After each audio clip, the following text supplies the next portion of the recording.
Assalamu alaikum warahmatullahi wabarakatuh. Innal hamdalillah nahmaduhu wa nasta'inuhu wa nastaghfiruh wa na'udhu billahi ta'ala min shururi anfusina wa min sayyiati a'malina. Man yahdihillahu fala mudilla lahu wa man yudlil falan tajida lahu waliyyan murshida. Amma ba'du. Baada ya kumshukuru Mwenyezi Mungu Subhanahu wa Ta'ala na kumtakia rehema na amani Mtume wetu Muhammadin sallallahu alaihi wasallam. Ndugu zangu, leo kwa mara nyingine tena tumekuja katika vipindi vyetu hivi vya adhkar na dua, na tumekuja katika darasa zetu hizi za adhkar na dua, na leo wallahi alazim tumekuja na sura mbili ambazo Muislamu akisoma na dua hii basi wallahi Mwenyezi Mungu atampa kile ambacho yeye anachokihitaji. Cha msingi zikamate hizi sura, nenda kazifanyie kazi biidhnillahi taala, na wala usiwe mtu mwenye kudharau, usiwe mtu mwenye kudharau. Zikamate, zishike na nenda kazifanyie kazi ili uone muujiza na maajabu ya sura hizi mbili ambazo leo tunakwenda kuzieleza. Ndugu yangu katika imani, tunapeana masomo haya, darasa hizi, lengo letu ni kwamba sisi Waislamu tuache shirki, tuache kwenda katika njia zisizofaa, badala yake twende katika zile njia ambazo za kumuomba yeye Mwenyezi Mungu Subhanahu wa Ta'ala, kwa sababu yeye ndo Allahu Samad. Mwenyezi Mungu ndo anakusudiwa kwa haja. Lam yalid, hakuzaa, wala yulad, na wala hakuzaliwa. Iyyaka na'budu wa iyyaka nasta'in, kwa yeye Mwenyezi Mungu ndiye tunayemwabudu na kwake yeye ndio tunapoomba msaada. Kwa hiyo kumuomba msaada hapa ni Mwenyezi Mungu Subhanahu wa Ta'ala, na wala si binadamu, wala sio jini, wala sio mtu mwingine yote, bali kumuomba msaada tumuomba Mwenyezi Mungu Subhanahu wa Ta'ala.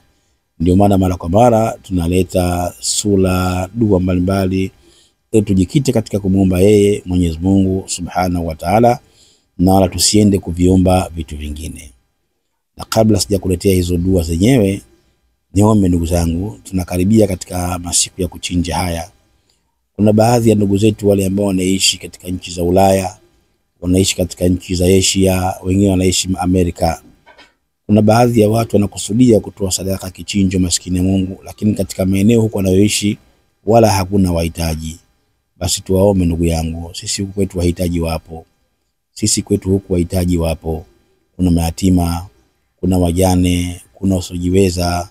Kama atapatikana mtu ghaibuni akasema hapana jamani, nilikusudia kutoa sadaka mnyama, lakini huku ninakokaa mimi huku hakuna mtu mhitaji, basi tuwasiliane inshallah, mzigo wake huo ulete huku na utatoenda kutolewa sadaka biidhnillahi taala, na mwenyewe atashuhudia katika hilo biidhnillahi taala. Atakutoa kondoo aba kutoa mbuzi, inshallah unaweza kufanya hivyo biidhnillahi taala. Na kwa mawasiliano nambari ya simu ni 0788 905151, hiyo ni Airtel, na Vodacom ni 0793 052 052.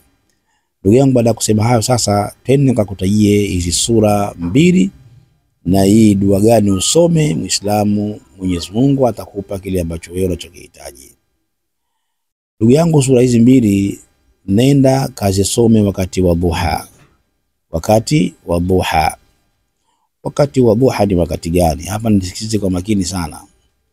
Wakati wa duha unaanza mara tu baada kumalizika salati subhi.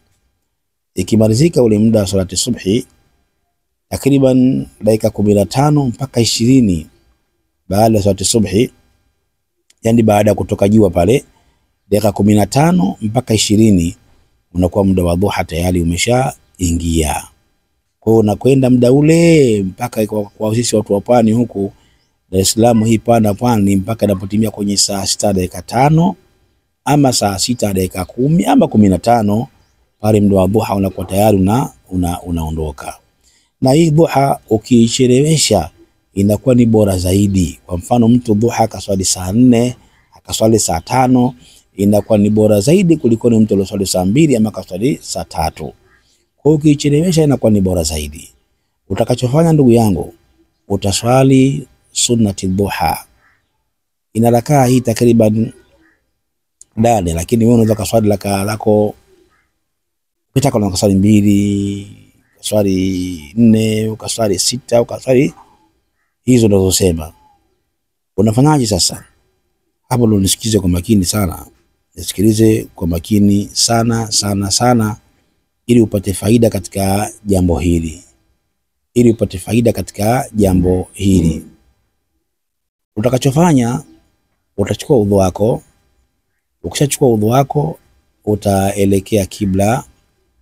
Utaswali hiyo, usali sunnati dhuha rak'atayn lillahi ta'ala, Allahu akbar. Utasoma suratul Fatiha, kisha utasoma sura yote ambayo unaifahamu mwenyewe. Utarukuu, utasujudu, utarukuu, utaitidari, utakwenda sijida, utarudi, utasimama tena. Utasoma tena suratul Fatiha katika raka ya pili na sura yote ambayo unaifahamu wewe mwenyewe. Baada ya hapo utakwenda rukuu, utaitidari, utakwenda sijida, utakwenda kwenye tahiyatu. Ukishatoa salamu,